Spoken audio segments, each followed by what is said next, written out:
काला हिरण मार्या जाता रहा। अरे मां चुप बैठा, मारा विश्नोई समाज रो अपमान होसी। प्रस्तुत है डॉक्टर पूनम सिन्हा श्रेयसी की लिखी कहानी जैसे तुम वैसे हम। गर्मी की तपिश में रेत के टीलों पर दूर तक फैला सन्नाटा पसरा था। राजस्थान के एक छोटे से गांव केजड़ली में दोपहर का समय था। सूरज आग उगल रहा था, लेकिन रूपल के दिल पर प्रताप की यादों की तपिश उससे भी अधिक थी। वो अपने आंगन में बैठी सूनी आंखों से दूर क्षितिज को निहार रही थी। उसकी गोद में उसकी 10 साल की बेटी सोई थी। रूपल दर्द भरे स्वर में धीमे सुर में गुनगुना रही थी।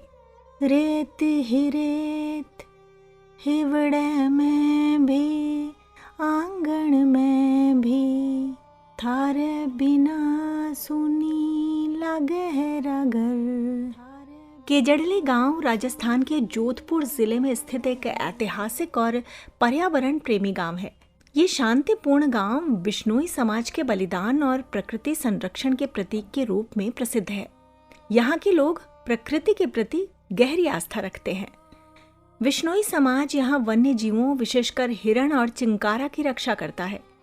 यहाँ के लोग न केवल अपने खेतों और वृक्षों की देखभाल करते हैं, बल्कि जीव जंतुओं के साथ भी सह अस्तित्व का उदाहरण प्रस्तुत करते हैं। ये गांव प्रकृति प्रेम और मानवता का संदेश देता है।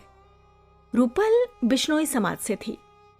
ये वही समाज था जिसने प्रकृति और जीवों की रक्षा के लिए अपना सर्वस्व न्यौछावर किया था। उसे गर्व था कि वो उसी परंपरा का हिस्सा थी। पिछले साल की बात है, जब उनके गांव के पास के जंगल में एक समूह शिकारियों का डेरा जमाए बैठा था। वो काले हिरणों का शिकार कर रहे थे, जिनकी रक्षा करना बिश्नोई समाज का धर्म था। रूपल के पति प्रताप, जो समाज के पर्यावरण प्रहरी थे, ने अपने साथियों के साथ मिलकर इन शिकारियों का विरोध किया था। प्रताप ने गुस्से में कहा था, काला हिरण मार्या जाता रहा। अरे मां चुप बैठा, मारा विश्नोई समाज रो अपमान होसी। शिकारी ने ऐंठ कर कहा, ओए हट जा रे, तू जाने को नहीं मैं कौन सा नेतारा आदमी हाँ, थारी कुचली जासी। संघर्ष हुआ, पुलिस भी आई, मगर प्रभावशाली शिकारियों ने पैसे और राजनीतिक रसूख से मामला रफा दफा करवा दिया। लेकिन यह संघर्ष प्रताप के लिए भारी पड़ गया था। उसने शिकारियों के खिलाफ गवाही दी थी। कुछ ही दिनों बाद गांव लौटते समय उसकी जीप को ट्रक ने टक्कर मार दी। वो हादसा नहीं था, बल्कि प्रताप की आवाज को सदा के लिए खामोश करने की साजिश थी। खून में लथपथ प्रताप को देखकर रूपल ने चीख कर कहा था, ना मारो। प्रताप की मृत्यु के बाद रूपल पर दुखों का पहाड़ टूट पड़ा।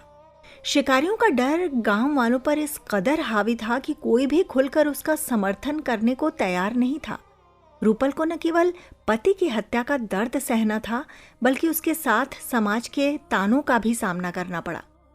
समाज ने उसे सहानुभूति दी तो किसी ने ताने भरे स्वर में कहा, अरे बाण, अकेली म्हारी सासार लड़ेगी, मानसा ने तो छोड़, थारो लाली रो सोच।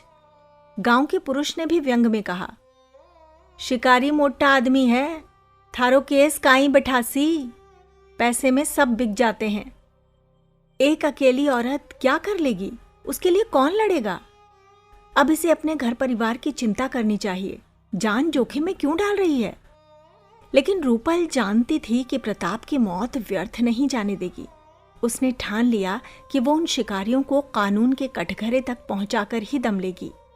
रूपल ने अदालत में प्रताप की हत्या का मामला दर्ज करवाया, मगर अदालत के चक्कर काटते काटते उसकी चूड़ियां उतर गईं, गहने बिक गए और खेत भी गिरवी रख दिए।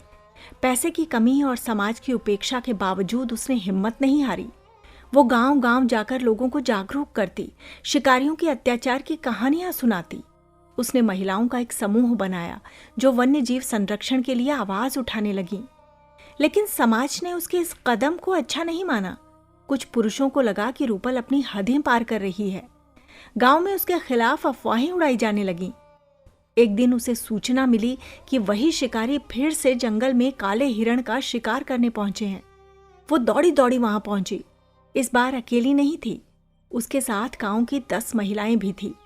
वो सब सिर पर आंचल बांधे, हाथों में लाठियां लिए हिरणों के आगे दीवार बनकर खड़ी हो गईं। जोश में महिलाएं रूपल को कहने लगी, रूपल बाई, हम भी तारे साथ साथ आसा।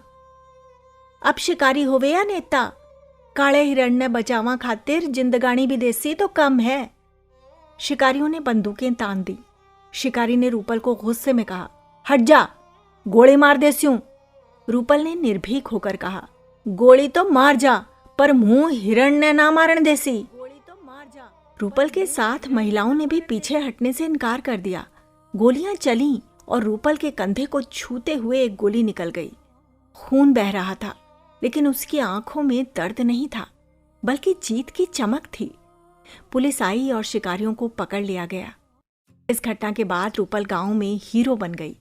जो समाज पहले उसे अकेला समझता था, वही अब उसे सम्मान देने लगा। गांव के बुजुर्ग ने गर्व से कहा, बाई, थारे जैसी हिम्मत तो मर्दा में भी ना देखी। थारे संघर्ष से हमारा गांव जागरूक हो गयो। उसकी हिम्मत ने गांव के लोगों को जागरूक किया और वो पर्यावरण संरक्षण में सक्रिय होने लगे। रूपल ने प्रताप के बलिदान को सार्थक किया। उसने साबित कर दिया कि विश्नोई समाज की स्त्री केवल परिवार के लिए ही नहीं, बल्कि पूरे समाज और प्रकृति के लिए लड़ सकती है। वो अब भी हर सुबह अपनी बेटी के साथ जंगल जाती है। दोनों मिलकर पेड़ों को पानी देती हैं, और जब भी कोई हिरण वहां से गुजरता है, रूपल की आंखें भर आती हैं।